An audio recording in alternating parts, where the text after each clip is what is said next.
I'm Stephen Warbeck, and I was born in a town called Southampton, which is in the south of the UK. When I read the script, and then even more when I saw some of the footage that had been shot, I was struck by the centre of it for me. I suppose the heart of the story is the fact that it's dealing with a country that's lost. The fundamental thing is, at that moment, Hawaii passes to the United States, so it's a big watershed in history. The moment in the people's history where that happens is obviously tremendously resonant and moving.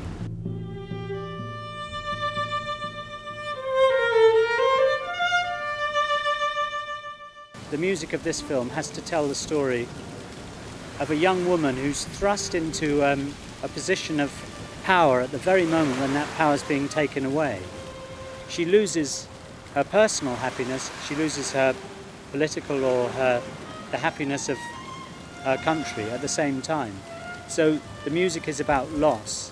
Having said that, the film is not all about loss, because it's parallel to the loss, there is always hope.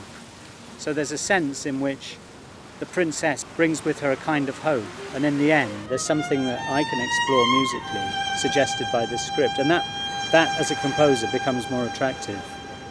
Mark Forby, who's the director, he showed me on his laptop some of the footage of stuff he'd filmed here, and I was staggered by it. These long expanses of the sky and the sea and the princess in a flashback with her mother, and you think this is a fantastic opportunity for music. I definitely want to be involved in this. I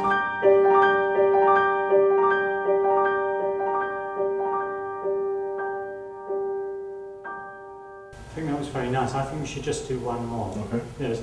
There was just one little thing, I can't remember where it was, but I thought that was a lot lovelier than the one before. So let's do one more and then I think we'll have it. Okay, third time's the charm. Very often, if I can, I'll go and visit the location where filming's taking place, and often that'll give me an idea and I'll write a few scraps of tune or some thematic material. But the really intense period comes once the film's more or less locked. In other words, once the edit is more or less finished. And at that point, the composer's work really starts. Go further with the contrasts and even a bit freer, so worry even less about the fact that there's a metronome. What I tend to do is I tend to find within the film a central point where something particularly emotional or particularly significant happens, and I'll probably start there, and I'll probably start with the piano, and I'll sit and I'll watch the film and I'll play something.